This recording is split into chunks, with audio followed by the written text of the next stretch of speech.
हाँ जी, नमस्ते, सत श्री अकाल। किद्दां हो सारे? लै रहे नज़ारे?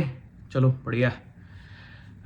आज मेरा थोड़ा सा मूड ठीक भी है और ख़राब भी है।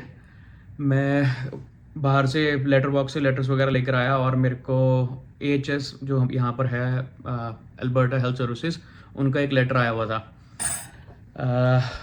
हैप्पी कि वो लेटर आया, पर बिट सैड के इतना टाइम क्यों लगा उस चीज़ के लिए ना। मेरे को 2 ढाई साल से कुछ नाक की प्रॉब्लम चल रही है। रात को सोने के टाइम पर स्लीप एपनिया और बड़े सारे टेस्ट वगैरह इन्होंने करे उसके चक्कर में ना। पर जो फाइनली जो मेरा फैमिली डॉक्टर है, उन्होंने एक सर्जन को, ईएनटी के सर्जन को रेफ़र करा था अगस्त में, और मिड अगस्त में उन्होंने रेफ़र करा था मुझे, जिसकी अपॉइंटमेंट जस्ट बात करने के लिए डॉक्टर के पास मेरे को मिली नवंबर एंड की। तो मिड अगस्त से सितंबर, अक्टूबर, नवंबर, 3.5 महीने के बाद जाके तो सर्जन से सिर्फ 10 मिनट के लिए मिले हम। गए, उन्होंने अपने जो भी पिछले टेस्ट वगैरह हो रखे थे वो सारे देखे, एक्सरे हो रखा था वो सारा कुछ चेक करा, और उसके बस 10 मिनट के अंदर उन्होंने बोला कि भाई ये दवाई ले लो, ठीक हो जाएगा, और मैं सीटी स्कैन के लिए रेफ़र कर रही हूँ। मुझे लगा कि भाई चलो ठीक है, इन्होंने 2 ढाई महीने इस चीज़ के लिए लगे हैं। अब सर्जन रेफ़र कर रहा है और एक फैमिली डॉक्टर रेफ़र करता है तो उसमें बहुत फ़र्क होता है। पर मुझे लगा था कि भाई वो जल्दी उसकी कॉल आ जाएगी, उसके लिए वो कर लेंगे ना, अपॉइंटमेंट शेड्यूल कर लेंगे। तो मैंने फिर भी उनसे पूछ लिया कि भाई कितना टाइम लगेगा ना, कि मैं मेंटली प्रिपेयर्ड रहूँ कि भाई अगर कुछ भी कहीं पर भी जाना आना है तो उस हिसाब से। कहीं 6 महीने से पहले पहले तो कोई आएगा नहीं आपके पास कोई भी अपॉइंटमेंट के लिए कॉल या लेटर वगैरह ना। पूछा क्यों क्यों, बिजी बहुत है हम लोग। तो वो जैसे ही वो उनके पास टाइम अवेलेबल होगा वो आपको कॉल करेंगे या फिर आपको एक लेटर देंगे। मैं कहा मेरे को आप नंबर दे दो जहाँ से भी होनी है, मैं चेक करता रहूँगा थोड़े थोड़े टाइम बाद, 15-20 दिन बाद ना, हर 20-20 दिन बाद मैं उनको फ़ोन करके पूछ लूँगा, ईमेल करके पूछ लूँगा क्या स्टेटस है, कि भाई अगर कोई कैंसलेशंस हो रही हैं मेरे को जल्दी बता दिया जाए, ताकि मैं अगर मैं कर सकता हूँ उस चीज़ को अकोमोडेट तो मैं चला जाऊँगा। अगर कहीं से काम से छुट्टी लेनी है, कुछ करना है तो आई मैनेज, तो मैं चला जाऊँगा। कहते नहीं, आप नहीं जा सकते, अपने आप जैसे उनके पास टाइम आएगा वो अपने आप ही आपको कांटेक्ट करेंगे। चलो ठीक है। तो नवंबर एंड से अब जनवरी एंड के अंदर आज उनकी लेटर आई है कि जून के अंदर फर्स्ट वीक के अंदर उन्होंने बुलाया है कि उस दिन अपॉइंटमेंट है, आपको सुबह सुबह आना है वहाँ पर, और हॉस्पिटल है, ये टाइम पर आना है, ये आपके प्रिकॉशंस हैं, एक दिन पहले आपने क्या करना है, उस दिन आपने क्या करना है, क्या एक्सपेक्टेड होगा उस दिन आपके लिए, और कितना टाइम लगेगा। ठीक है, सारा कुछ है उसके अंदर ना। पर अभी है नवंबर एंड में उन्होंने बोला, सो दिसंबर एंड, जनवरी एंड, फरवरी एंड, मार्च एंड, अप्रैल एंड, मई एंड, जून फर्स्ट वीक, तो 6 महीने से ज़्यादा हो गया, 6.25 महीने। और उससे पहले 3.5 महीने से मैं वेट कर रहा हूँ कि मेरे को कुछ रेजोल्यूशन मिलेगा। उससे कुछ टाइम पहले से, ऑलमोस्ट 2 साल पहले, उससे भी 2 साल पहले से मैं डॉक्टर, जो मेरे फैमिली डॉक्टर हैं उनके साथ बैक एंड फोर्थ हर चीज़ जो उनको लगता है वो ट्राई कर रहे हैं कि आप ये ट्राई कर लीजिए, आप स्लीप अपने की जो आप होने लगता है उसके टेस्ट उन्होंने करवाए, मेडिकल इक्विपमेंट वो दे कर आप भेजते थे, एक वो स्लीप स्टडी के लिए वो चेस्ट पे लगाओ सारे, जैसे ईसीजी करते होते हैं वो लगा के, टैग से नाक के ऊपर लगा के, वो चेस्ट के ऊपर इक्विपमेंट बांध के। सो एक बार में, 2 बार में नहीं सेट आया उनका रिजल्ट, 1 हफ्ता उन्होंने लगाया, डेली करो, देकर आओ उनको रिपोर्ट, और वो इक्विपमेंट वापस देकर आओ उनको, उसके बाद फिर वो नेक्स्ट डे बताएंगे कि स्टडी ठीक हुई है कि नहीं हुई है। बहुत टाइम वेस्ट हुआ उसके चक्कर में।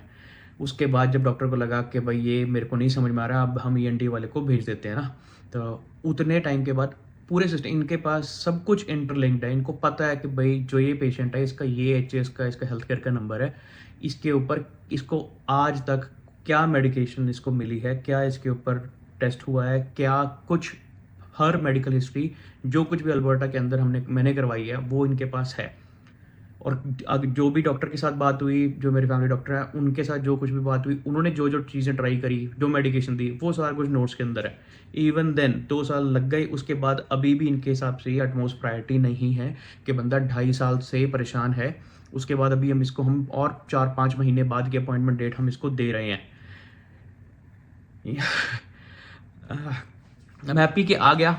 बहुत बुरे बुरे केसेस भी अभी रिसेंटली देख सुने हैं, हमने देखे हैं, एडमिंटन के अंदर आप लोगों ने देखा ही होगा। It is very very bad, it reflects very bad on Canada and Canada's health care system. हम बोलते हैं कि भाई कनाडा के अंदर फ्री हेल्थ केयर सिस्टम है, फ्री का मतलब ये है कि हाँ जब टाइम मिलेगा इनको ये करेंगे।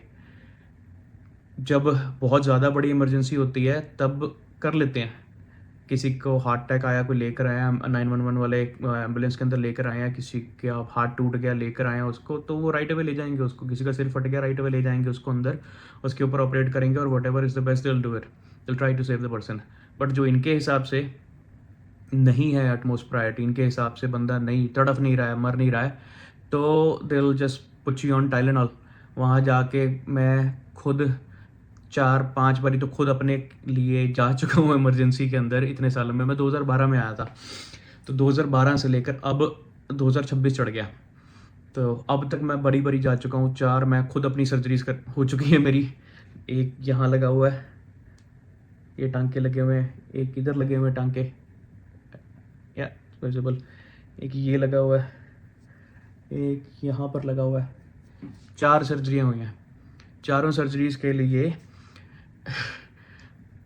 2018 जनवरी के अंदर डिटेक्ट हुआ था मेरा कि कार्पल टनल है और दोनों हाथों में है। 2018 से जो डॉक्टर थे उन्होंने बोला था ये इसकी ये सर्जरी से ही ठीक होगा, ऐसे नहीं ठीक हो सकता। 18 पूरा निकला, 19 पूरा निकला, 20 दिसंबर के अंदर पहली सर्जरी ये लेफ्ट हैंड की हुई। पहली सर्जरी दिसंबर के अंदर हुई और 3 साल ही हो गए। दिसंबर 20-22 के राउंड हुई थी और 16-17 जनवरी के राउंड डिटेक्ट हुआ था। मैं हॉस्पिटल गया था, मेरे हाथ पूरे सूज गए थे, मेरे दोस्त और उठा के लेके गए मेरे को हॉस्पिटल ना। पूरा दिन बेचारे साथ में बैठे रहे और डॉक्टर्स ने मेरे को टाइलेनॉल दे के बिठा रखा था। वो भी देख रहे थे कि कर कुछ नहीं रहे, क्योंकि हम उस टाइम पर आई थिंक मेरे फ्रेंड्स का पहला इनकाउंटर था हॉस्पिटल में जाने का किसी के साथ, या खुद के लिए तो नहीं, होप किसी को ना जाना पड़े, उनको ना जाना पड़े, किसी को ना जाना पड़े। पर जब वो गए उनके लिए पहला इनकाउंटर था और वो देख के परेशान हो रहे थे कि हाथ मेरे ऐसे सूजे हुए थे कि ये हाथ यहाँ तक फैला पड़ा था और ये दोनों हाथ पूरे पूरे सूजे हुए थे। पर उन्होंने टाइलेनॉल दे के बिठाया हुआ था और जब तक बहुत ही ज़्यादा बुरा हाल नहीं हो गया, 11-12 घंटे के बाद मेरा नंबर आया और तब तक अब इवेंचुअली अपने आप स्वेलिंग हट गई थी और इन्होंने मेरे को घर भेज दिया लेटर वगैरह दे के और हॉस्पिटल के टैग वगैरह दे के कि भाई चलो आप ये अपने काम पे दिखा देना कि आप यहाँ पर थे, इस वजह से आपको मेडिकल लीव मिल जाएगी। ठीक है, सर्जरी के लिए बोल दिया। टाइम आया दिसंबर 2020 के अंदर, पूरे 3 साल हो गए। उस टाइम पर इन्होंने मेरी पहली सर्जरी के लिए बोला और चलो लोकल एनेस्थीसिया देना था। डॉक्टर सर्जन जो थे उनके साथ मैं वो जब कर रहे थे तो मैं उनसे पूछ रहा था कि भाई मतलब कितना बुरा हाल है इसका। उन्होंने मेरे को बोला कि भाई और चाहे 6 महीने अगर ना अपॉइंटमेंट आपको मिलती, ना आपका नंबर आता, तो आपके हाथ की उंगलियां बेकार थी। अंदर से इतना ज़्यादा बुरा हाल हो चुका था, नर्व्स डैमेज होने लगी थी और ब्लॉकेज इतनी ज़्यादा हो गई थी। पर उसके बावजूद भी चलो उन्हें कर दिया। उसके बाद बड़ा टाइम लगा इसको स्टेबल होने के लिए। 3 महीने उन्होंने बोले थे कि भाई 3 महीने के अंदर आप जाके दोबारा उसके बाद आप वेट ट्रेनिंग वगैरह कर सकते हैं।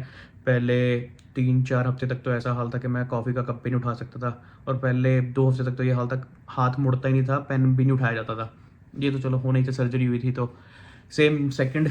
उसके बाद दूसरे हाथ का इन्होंने नंबर दिया और पता होने के बावजूद सर्जन का नोट था उसके ऊपर कि लेफ्ट हैंड के अंदर इतना बुरा हाल हो चुका है कि अगर 6 महीने ना और वेट करते तो हाथ की वो उंगलियां ख़राब थी।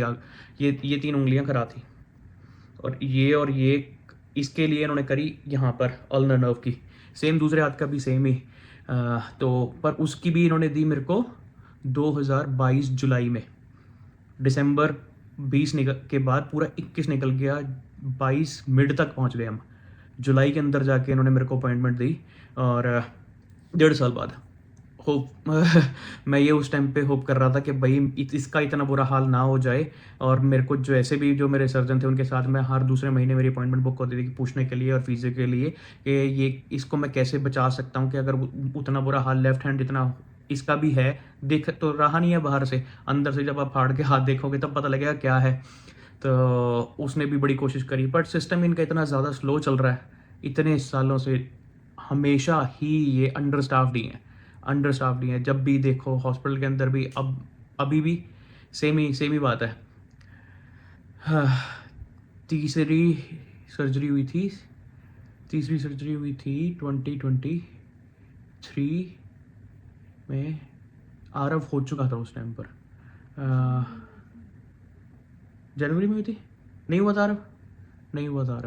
आई थॉट आरव हो चुका था। आई थिंक सेकंड सर्जरी के टाइम पर, हाँ सेकंड हुई थी 2024 में सितंबर में या।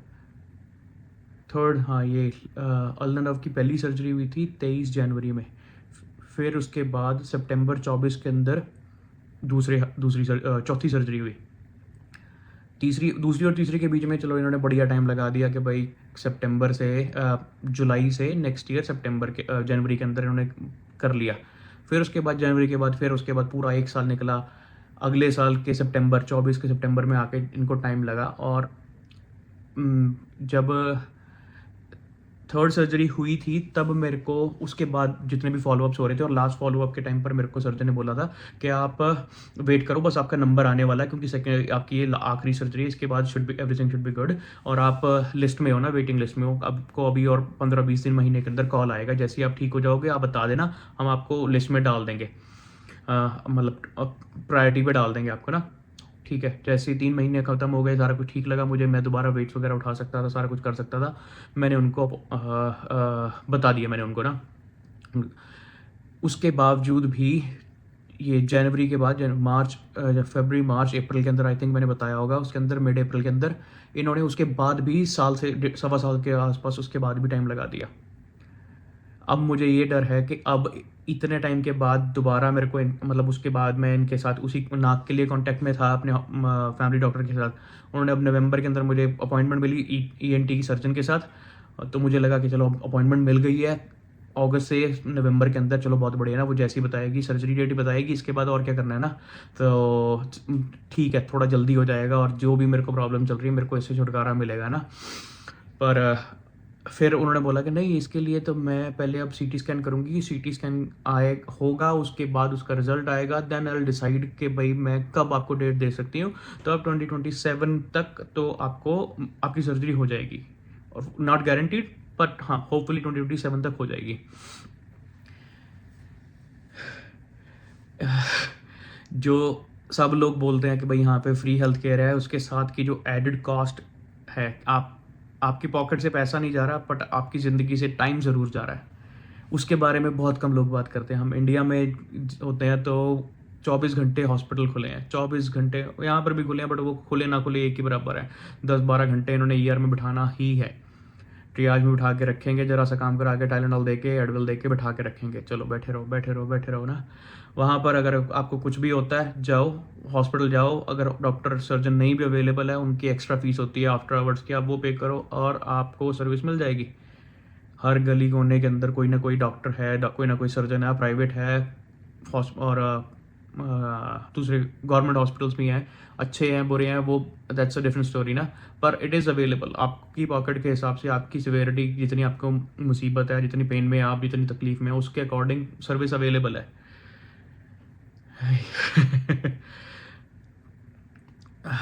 खुशी तो है मेरे को कि अपॉइंटमेंट मिल गई है, पर इसके बाद अब टेंशन ये भी है कि और इतना टाइम लगेगा, उसके बाद इतने टाइम के अंदर और कंडीशन ख़राब ना हो जाए।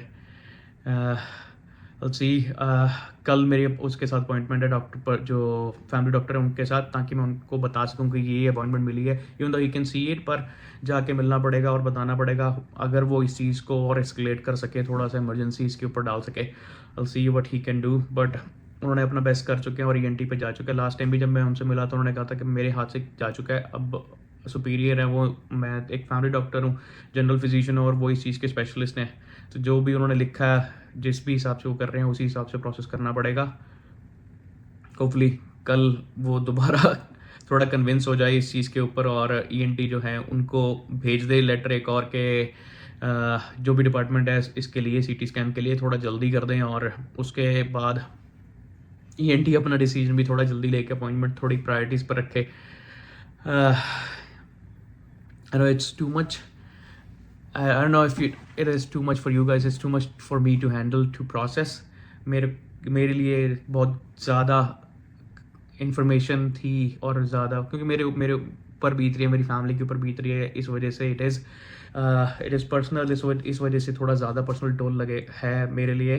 पर I just want to share कि भाई जो everything that glitters is not gold in Canada हमेशा से ऐसा प्रोजेक्ट करते आ रही है दुनिया के, भाई बहुत बढ़िया है, it is good, but everything comes with pros and cons. इसके भी कुछ फ़ायदे हैं, बहुत नुकसान भी हैं, बहुत फ़ायदे भी हैं, पर जो भी पर्क्स हैं उसके ऊपर आज एक और मेरे लिए कौन क्रिएट हुआ है, जो कि पहले मैं बताया कि जैसे 4 सर्जरीज़ के लिए भी इतना वेट करना पड़ा। आई एम हैप्पी कि वो हो गई और अच्छी हो गई, और उसके बाद मेरी रिकवरी भी अच्छी हो गई। जैसा भी डॉक्टर्स ने बताया था, उस सिचुएशन तक मैं पहुंच चुका हूं कि हाँ, मेरे को जो प्रॉब्लम थी वो ठीक हो चुकी है, और this is the best it can achieve, the surgery can achieve for me. पर आगे के लिए I am just hopeful, I am just praying कि थोड़ा जल्दी हो जाए ये। अ, इस व्लॉग को हम यहीं ख़त्म करते हैं, क्योंकि मैं थोड़ा इस चीज़ के लिए थोड़ा पर्सनल होके सोच रहा हूँ, थोड़ा इमोशनल हो रहा हूँ। पर या आप लाइक करें, कमेंट करें, और सब्सक्राइब करें हमारे चैनल वीनू व्लॉग्स कनाडा को। हम मिलते हैं कल। Bye, take care.